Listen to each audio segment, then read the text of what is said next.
Hey y'all, it's Steffi and welcome back to my channel. So I just got off of a one-on-one friendly sisterly advice call, so I felt inspired. So I wanted to kind of do a follow-up chat about my dealing with a toxic work environment video. One of you guys had asked me how to recover from working at a toxic environment.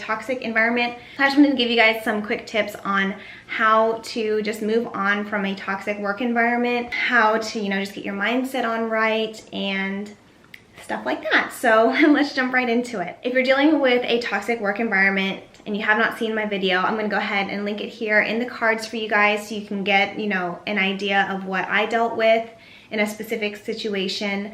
So there's a few ways that you can get yourself out of a situation like that. My first piece of advice before just quitting and, finding a new job, all of what I'm trying to share with you are ways to improve the situation, but if you can't get out of it immediately, like this is the advice I gave myself and others were giving me when I was dealing with it. Not feed into that toxic environment. It's really easy to fall into the same kind of trap that is going on in a toxic work culture. People talking about each other, judging people, excluding people. It's very easy to fall into that pattern as others. Really be conscious of that and realize that, how you treat others reflects on you as a person. You wouldn't want to be treated a certain way, don't do that for others. Secondly, if you're the recipient of some bullshit, you need to realize that you don't deserve that type of treatment. You deserve to be treated with, respect and as a professional, and just know that it's not you. You're not doing anything to cause people to treat you a certain way. Just don't take it that way. You have to be your own support system. And as much as, you may have outside support from your husband or your partner, whoever, your friends, your family, when you're in the situation and you're in it alone, you have to be your biggest cheerleader, thinking good things about yourself. Don't let the actions or reactions of other people affect your own inner voice. There's already a lot of negativity out in the world that you don't need to add to that, at least for yourself, and don't add that for others. Then third of all, something that always helped me was I can't control other people, but I can control how I react to something and how I treat others. So, you can't control the fact that other people are excluding you. You can't control the fact that other people are talking shit about you. But what you can do is control how you react to that. You can react, with dignity. You can keep your head high, you can ignore it. You can focus on the work, because honestly, that's what you're supposed to be doing at work. Focus on what is actually important, which is work and not other dumb bullshit.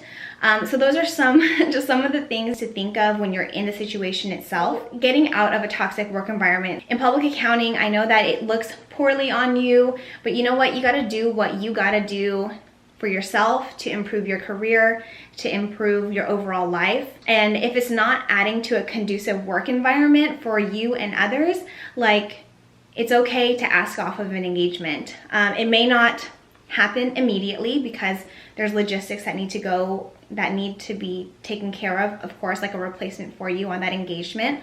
But if you get to that point where it's I cannot work with these people, their character and their levels of morals and integrity, they are not up to par with me, then you know what? It's okay to ask off of an engagement. And I know people will frown upon that and may advise you not to, but if this is what you have to do for your own mental health, your health overall, then there's nothing wrong with that. And I know I struggle with that when I was going through my situation, because I felt like I earned my spot on that engagement. I felt that I created a really good environment for other people. I thought I had good rapport with the client. I delivered good client service. I technically was where I needed to be. And even though it was a hard decision for me, I felt, you know what, overall though, it's not conducive for me and my life in general. I will advise you guys to, just because you are in a tough situation, don't just ask off every single time you go through something kind of difficult. There's a difference between a harder work situation and a toxic work environment. You know, like if it's just a tough job or a more difficult personality, because not everyone's personality meshes, but it's not toxic, you know what I mean? Like just because you don't get along with someone, but there's nothing that's being done that's like disrespectful or under the belt or whatever, like you can learn to work with people who are different from you. You know, of course, I'm not saying don't ask off if you are in a hard situation, but of course, try to work through things. I think with anything, try to work through things.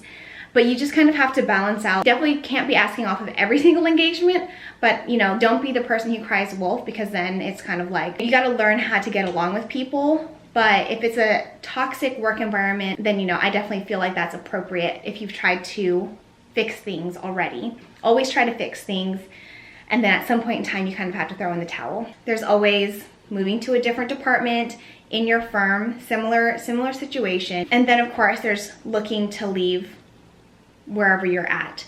I have a whole series on how to find a new job. Should you leave your job? Should you leave public accounting? How to use recruiters, and then putting in your 2 weeks notice and things like that. I have like a 3-video series, so I will link that in the description box for you guys, and hopefully that'll be helpful for you. That is the process I went through when I was leaving my toxic work environment. So if you go through the whole recruiting phase and you find a new job, when it comes to, you know, going to a new place, really leave the baggage of this past situation, this toxic environment, like leave that in the past. You can't associate one situation with every single person. Similarly, if you were moving from one engagement to another, don't just assume that every person you interact with who's a senior or at a certain level is going to be like whatever situation you were just in, because everyone is different, every situation is different. So just don't bring that negativity and that energy with you to your next job. To a degree, it's almost as if like those shitty people are winning, you know, because they're still having an effect on you mentally or whatever. And you just have to like let that go. Of course, try your best to like see if it's going to be a good fit for you if you're interviewing for a new job, and just listen to how they describe the team. You know, like, are they talking about things in a professional manner? Are they being gossipy? And that you can kind of tell if there's going to be a similar environment or not. There's something that you have learned from the situation that you were just in, so keep those lessons learned in mind, but give everyone, you know, the benefit of the doubt. Start things fresh. Go into it with like a sense of hope and of purpose and of like, you know, just fresh beginnings. Just because, you know, you had a bad situation or a bad experience in one place doesn't mean that's going to continue happening for you. It really is a matter of, I feel like, your mindset. You just have to have a certain outlook in life and with situations, because otherwise it does become kind of a bummer, you know, like then you start not looking forward to things, and that's not good either for yourself. You know, that's not fair to yourself. Okay, so last thing I wanted to talk about was certain questions that you could ask to determine the team culture. But of course, people can say whatever they want to say when you're interviewing. You really can't tell until you're like in the middle of something.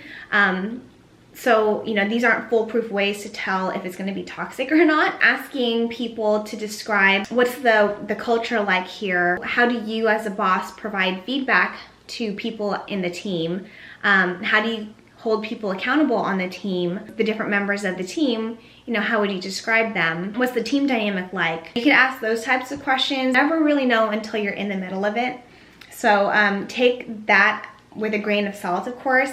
It can be very apparent if they just start talking crap immediately during the interview, but you know, that's not to say that that's a foolproof way to find out if they're toxic or not. All right, y'all, I just wanted to share a few thoughts on that. I know some of you guys had asked me, so I just felt like going ahead and jumping on here real quick. I hope you guys enjoyed the video. If you did, please be sure to give it a thumbs up. I would greatly appreciate it. Don't forget to be a part of our subby fam, because we would love to have you. Stay safe, stay positive, and stay healthy, and I'll talk to y'all in my next video.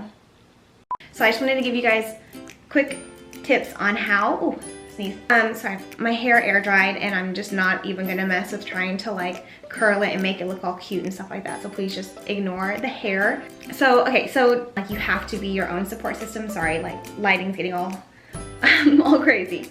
Like, you know, we got lives outside of work and we trying to get to them. So I don't got time. Sorry, my hair is like a blanket on my head and it's freaking hot and I'm sweating. Like, I'll get back to that, okay.